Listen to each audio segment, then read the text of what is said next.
point is this. We're spending so much time trying to terrify America today because it's very profitable. All right, so politicians are doing it, the political parties are doing it, the news media has caught on to the game with niche marketing, and it's left people with this fundamental belief that somehow or another we're not going to make it. Yet, we're so bent on beating ourselves up that people are missing the good message. Welcome to another episode of Relentlessly Resilient, presented by Minky Couture, a weekly podcast where people share real-life experiences and the tools they develop to move forward and live their best life. I'm Michelle Scharf. And I'm Jenny Taylor, and it's a cold and rainy day while we are recording today, and I was so grateful this morning to have that Minky as I was getting up and out of bed and trying to get myself going, but especially as my cute little baby Caroline in kindergarten, she just woke up so tired she needed to snuggle a few more minutes, and it was cold outside, and we just needed a few more snuggle minutes. So that Minky, I'll tell you, it hits the spot when you're cold, when you're sleepy, and on a rainy day when you're snuggly. Love Minky. There's 6 stores right here in Utah, or find them online at minkycouture.com. We are so excited to have them as our presenting sponsor. And today, Michelle, we have a guest on the line with us that we connected with originally a few months back, and we've been really looking forward to this conversation today. Paul Johnson, thank you for joining us from sunny Arizona as we're sitting here in the rain. Oh, thank you for having me. I appreciate it. It's a nice blue sky day out here today for us. And what's the temperature down there so I can know if I need to come down or stay away till October? It's about 75, Oh, but 75 it'll is start getting great. hot. We got about another month of decent weather, and then it starts getting hot. And then it's just an unbearable heat. I love it. So, Paul, please introduce yourself a little bit. I know that you have served your city of Phoenix well on the city council as mayor. You run a podcast of your own called The Optimistic American. Can you just let our listeners know a little bit about you and your background? Sure. As you said, I was mayor of the city of Phoenix, but really my dad and his brother hitchhiked to Arizona when they were like 7 and 11. Their mother had died. They came out here. They shined shoes. The 2 brothers ended up meeting 2 sisters. Both got married. They bought houses in the same neighborhood, and both had 9 children. So we kind of grew up with a very big family in the Phoenix area. 7 and 11, they were on their own? Yeah, 7 and 11. And my mom and her sister, they picked cabbage and where they picked lettuce out of the lettuce sheds in a place called Avondale. Both were very poor, and they kind of worked their way out of it. They found success, but when I was growing up, my mom was a waitress, my dad was a construction worker. Very much a believer in hard work and family, and being able to be battle tested.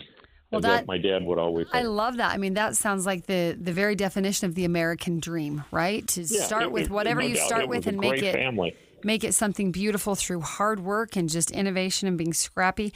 And 9 kids, bless you. Most of our listeners know I have 7, which is so many kids. And to think of a couple more plus the cousin family, you're almost to 20 right there. That's a lot of kiddos to grow up with, but hopefully a lot of fun as well. Yeah, and then I ran for office. They all helped, and I can tell you that they were the reason I got elected. I became mayor at 29 years old. I own a healthcare company today. Of a large city. Tell us, how large is Phoenix today? How large was it when you were elected as mayor? It's the 5th largest city in the United States when I was mayor and became 5th.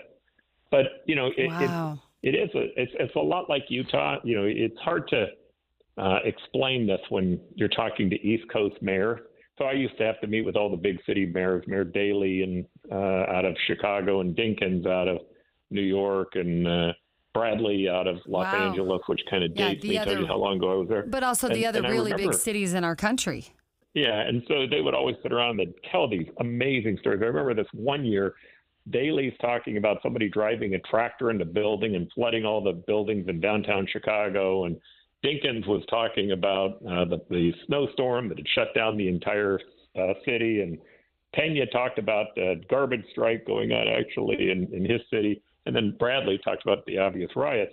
So finally they turned to me and they said, "So, Mayor, it's January. Like, what's the big problem in Phoenix today?" And I thought about it for a moment, and I said, those golf greens, if you don't get them cut just perfectly, those people go nuts. Real problems, people, real problems. That's what Daley said. He goes, "You're not a real mayor. Get out of here." 29 years old to be mayor of the 5th largest city in the nation. That is no small feat.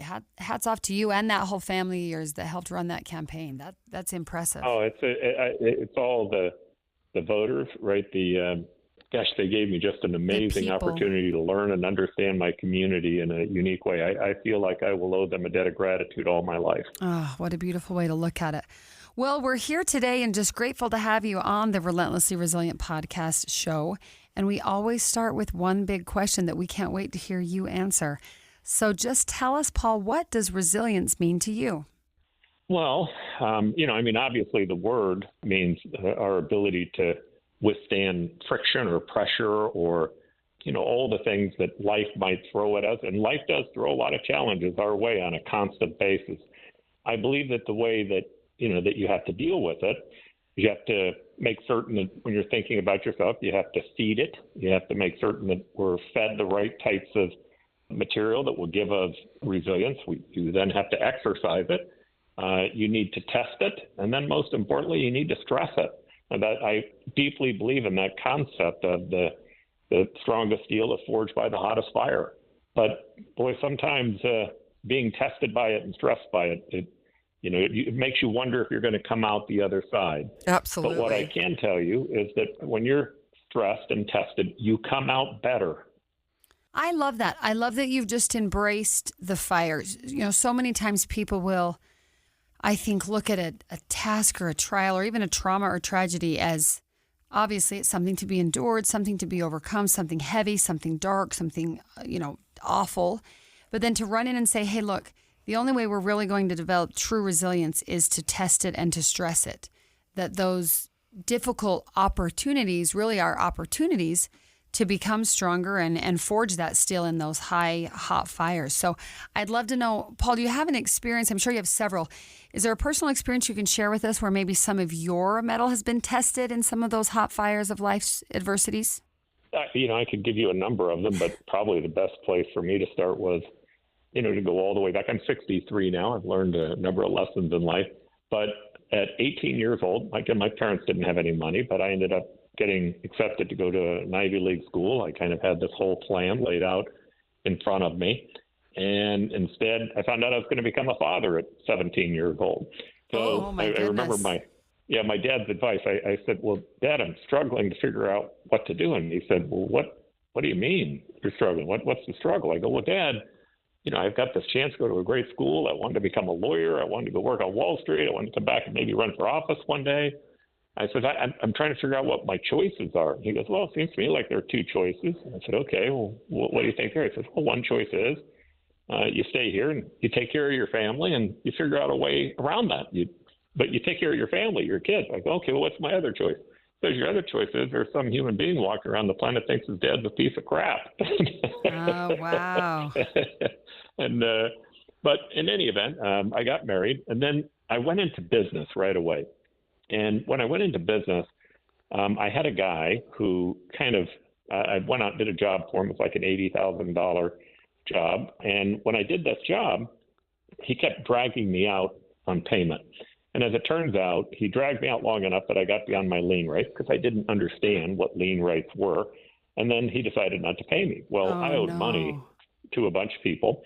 I went back and I asked my dad. I said, hey, Dad, I'm kind of in trouble here. I owe about $40,000 or $50,000. And I was wondering if you would lend me the money to be able to help make this work. He said, would you go to a bank? I said, Dad, a bank's not going to lend me the money. He says, well, son, now, if a bank wouldn't lend you the money, tell me why I would lend you the money. I ended up being so mad at him. I said, well, okay. I said, I'm probably just going to have to file bankruptcy. And he said, yeah, that's a choice. I said, well, Dad, what's my other choice? He said, well, you can go around to all those people you owe money to, and you can beg them for the time to get through it. And that's what I did. I went around and I talked to people and came up with a plan of faith. The one that I owed the most money was a material company. I remember when I got there, I had this blue Silverado truck, which was about 6 or 7 years old. And but it was a nice truck. I was really proud of it at the time. And the material lady says, well, I'll tell you what, I'll give you the time. I'll give you 2 years to pay it off. And she said, but before you leave, I want you to give me the title of that truck you have out in the parking lot. So I did. I gave her the title to it. I gave her the truck. I literally had to take a bus back to my home. And by the time I was done, a couple of years later, I had it all worked out. I think when I was 20, I remember paying off my last bill on it. So Oh my goodness. I become mayor at 29, 30 years old. Well, lo and behold, this woman who owned this material company shows up at City Hall one day, and she's trying to figure out how to expand her business, and she needs to be able to put a parking lot into one of the different areas. And I just told her, I said, hey, look, I really appreciate what you did for me. I will help you throughout this entire system. It's important to me to say thank you, but it's also important for me to help you grow your business. She goes, well, okay, I need to tell you something. I go, okay. She says, you remember when you came to my office that day? I said, yeah. And she says, do you remember that, I gave you the extension and you left your truck there? I said, yeah. She said, well, your dad had come in about an hour before you did. And he said, hey, I know this kid owes you a lot of money. And if he doesn't pay you, I promise you I will. And so I'm hoping that you'll give him the extension and let him work his way through it. And she said, yeah. She says, well, we do a lot of business with you, Mr. Johnson. We'll gladly do that. And she said, but the last thing he said is, hey, before he leaves here, get that goddamn truck from him. And I'm like, I can't believe he did that to me. But the point was, I wouldn't have learned otherwise. I learned through that stress that in the end, I'm responsible for me, not my dad, not the bank, not my creditors. I'm responsible for me. And if my choice is I'm going to give up and go file bankruptcy, well, that's a choice. Not that there aren't sometimes people end up in a really bad position. They have to do it. But the other choice was go figure out how to work my way through it. There's no doubt that had a dramatic effect on how I see life today. That's impressive. I picture your dad saying that to you as well at 17 when you find out you're going to become a father, probably sooner than you had planned, it sounds like. And he kind of said, yeah, about a decade sooner. And he basically said, you figure it out. It's a choice. I love that you've mentioned choice and then finding a way. And sometimes you've got to fight to find that way, but there is a way to find that way. And that's a great story. I really love that.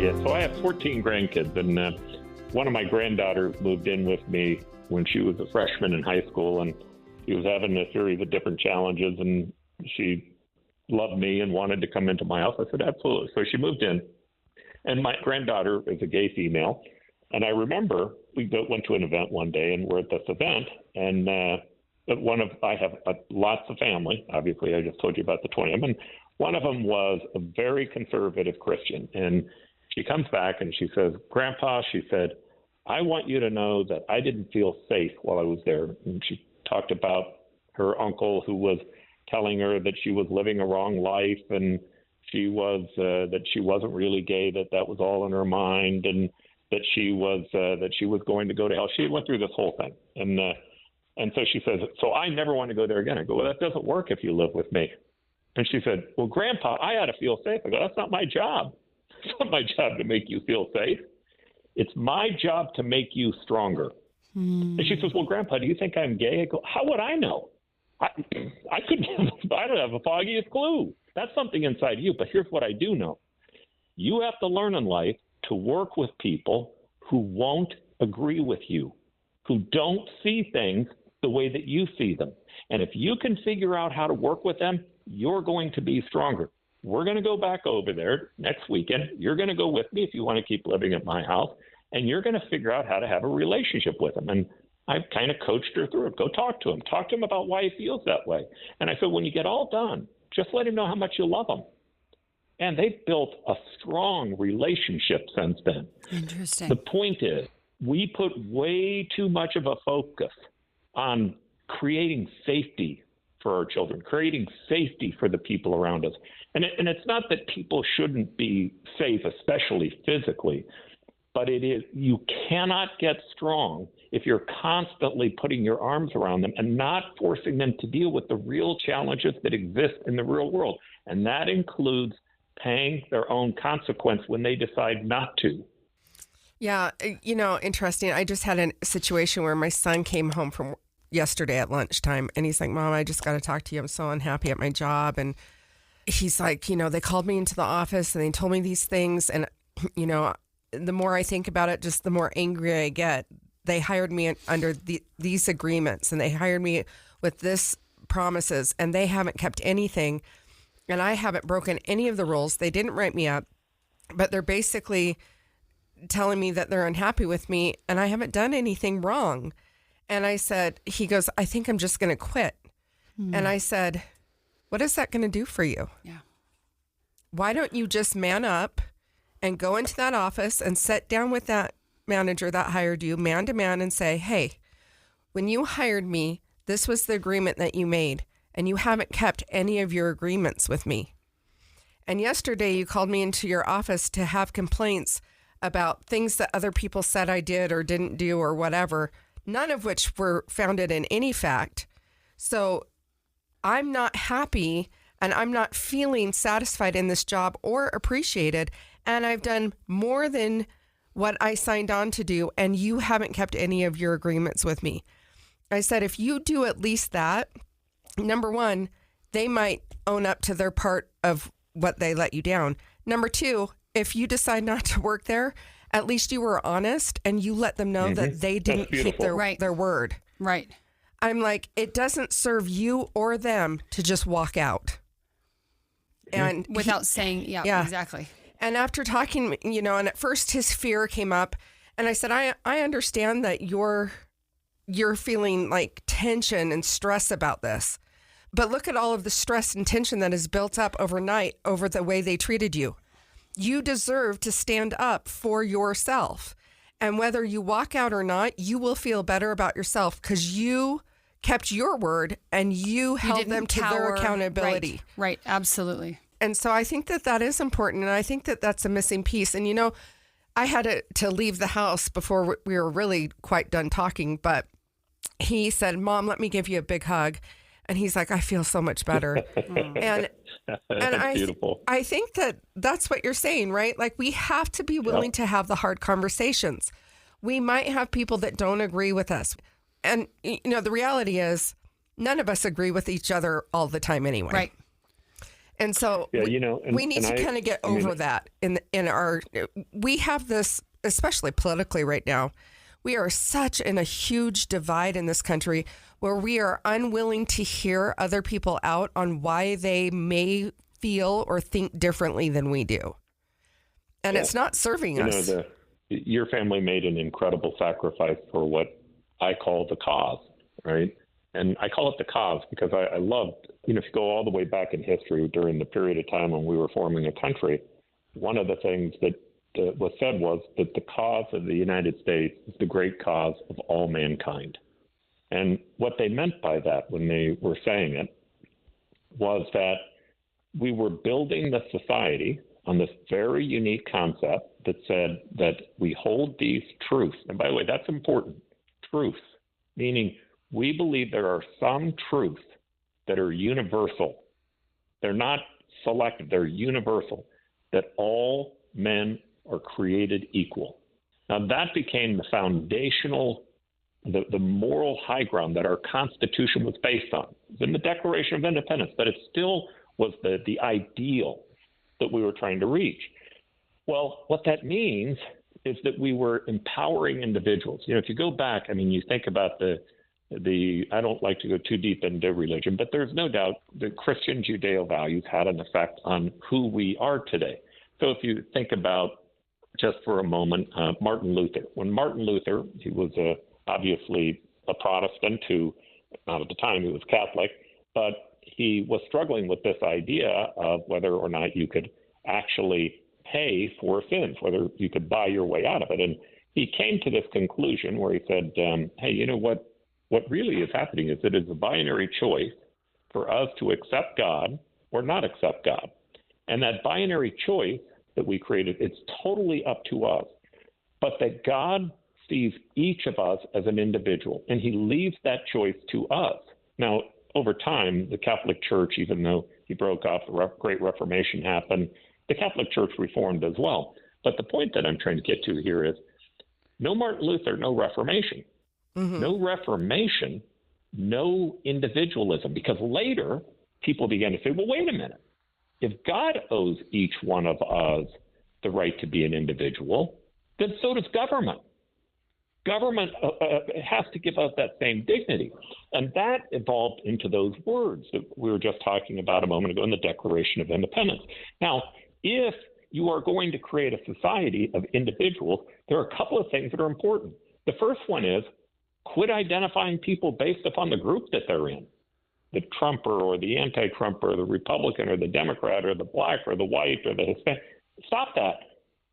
See them based upon the content of their character. The idea that they disagree with you on some issue, they're individuals. They're supposed to disagree with you on something. That's okay. But what's happening is increasingly we're getting into this identity politics world where we're identifying everybody based upon what group they're in. And that is a very dangerous thing in society.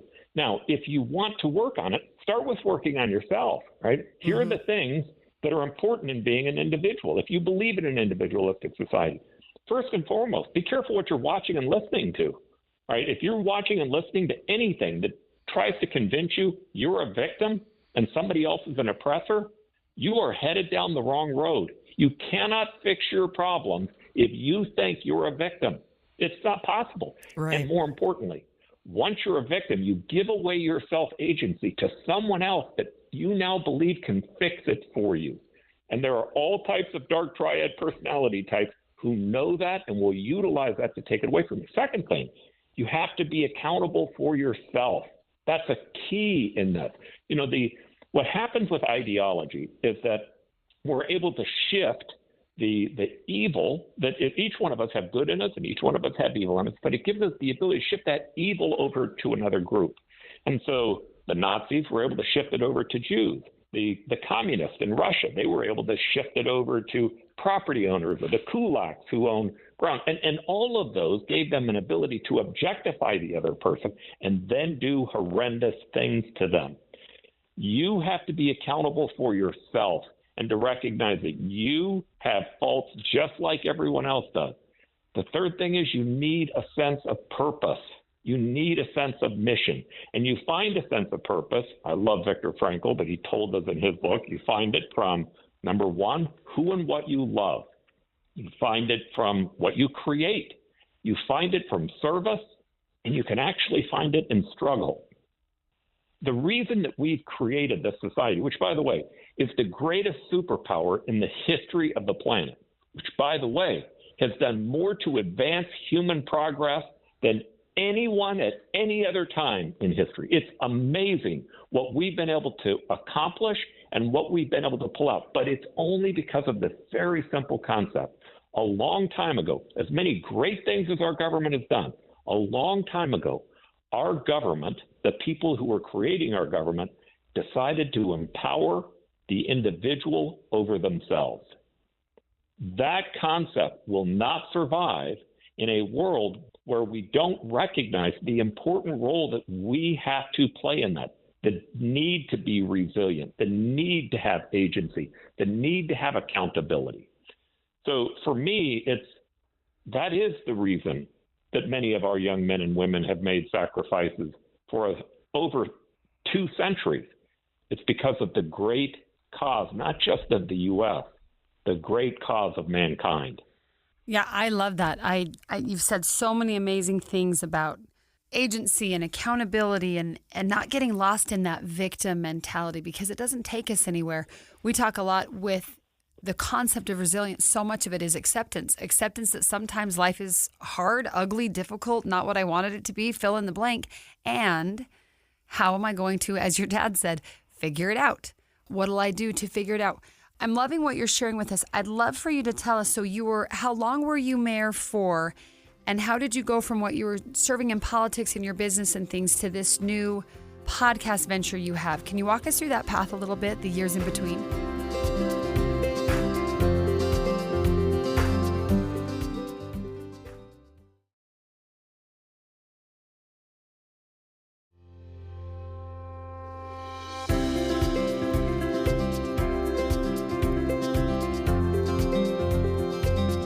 how did you go from what you were serving in politics in your business and things to this new podcast venture you have? Can you walk us through that path a little bit, the years in between?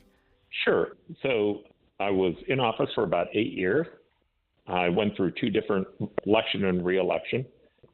So when I left, I decided I wanted to go into business. And the reason I wanted to go into business, well, actually, the truth is, I always like to say I wanted to run for governor in the worst possible way, which was what I did. I ran for governor in the worst possible way, and I lost.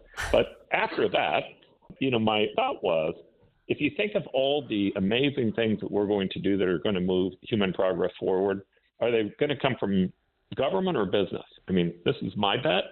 Most of the great things that are going to happen, creating the driverless vehicle, the ability to cure cancer, maybe even extend human life, our ability to give more people access to the same fruits that sometimes only the most wealthy or elite have been able to enjoy, it's going to come from business. And in fact, I think that's what we see. If you take a look at all the great changes, business is going to play a huge role. Now, I'm not saying government doesn't play an important one, but the most important role that it played was empowering individuals to be able to do more. So we created a healthcare company. It's called Redirect Health, and its whole goal is to try to work on the idea of ensuring that employers who employ lower wage workers, that they have the ability to have a healthcare system for them. We're now in all 50 states. We have, I think 10,000 different individuals inside of our company today. I take back about 20,000 people inside of our company. But in any event, long story short, at the same time, I've always had this desire to try to make certain that I'm involved in public service, not just from my business, but in trying to help people. And the thing that I've been watching and witnessing has been this incredible loss that we seem to be having in ourselves. And, I think the thing that really affected me is one day I went home to work on a spreadsheet. I needed to get the spreadsheet done for my business. I turned on the television and I put it on CNN, but I turned the volume all the way down. And as I was going through it, I started recognizing all these things that they were talking about, the Capitol break-in, what was going on with Trump. There was this huge sense of being stressed, right? And then, so I said, well, how much try on Fox News having? I sat there and watched Fox, and it was like, there's millions of immigrants coming across the border and how threatened we are by it. And I started to think about it. Here's what was fascinating. In 1969, when I was about 9 years old, I remember riding my bike home as fast as I could to watch our landing on the moon. All right. And I got home, we had a concrete floor. I remember laying down in front of the concrete floor. We had one of those televisions with the old rabbit ears on top of it. My parents were watching.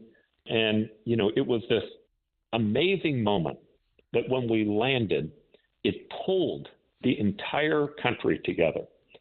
And what made me think about that was at 4:00 on a Thursday, CNN put up, while I was watching this with my spreadsheet, put up this one little teeny tiny clip with Will Shatner on it, who had just gone into outer space on a private mission because 3 wealthy guys were now spending their money to try to replicate what our government had done. The point is this: we're spending so much time trying to terrify America today because it's very profitable. All right. So politicians are doing it. The political parties are doing it. The news media has caught on to the game with niche marketing. And it's left people with this fundamental belief that somehow or another we're not going to make it. Yet, that 30 seconds they gave Will Shatner, here's a significant event that, they didn't have a countdown on it. They didn't spend time talking about the engineers. They didn't spend time talking about this mission. It was brief. All the things that I got as a young person, they're missing out today. So I began to think about, well, why is that happening? So I had this pollster. I worked on a presidential campaign, and I was trying to focus the candidate to talk about the positive view of America, where we're going. And I'll never forget this pollster saying to me, and I don't want to tell you which campaign because I don't want to cause anybody any grief, but this pollster said to me, look, here's how this works. I know this is what you're thinking we should do, but this is how this works. He said, there's this thing called the amygdala hijack. Mm-hmm.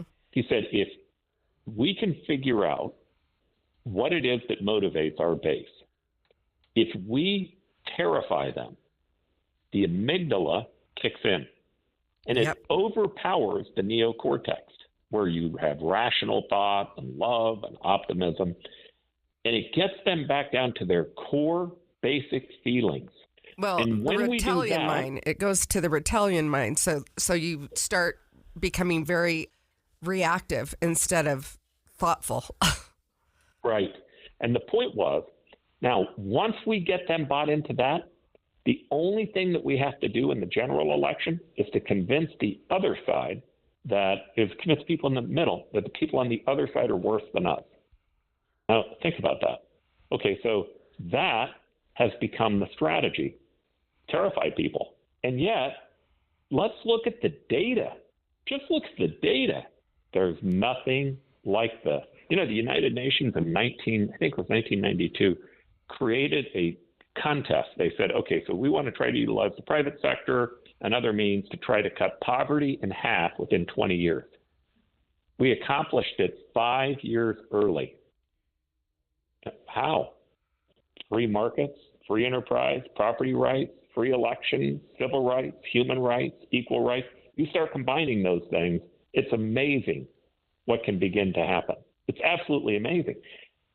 But yet, we're so bent on beating ourselves up that people are missing the good message. And if they begin to become terrified, here's another thing. If they move to their corners, they start to think, hey, I've got to get with my tribe, with my group.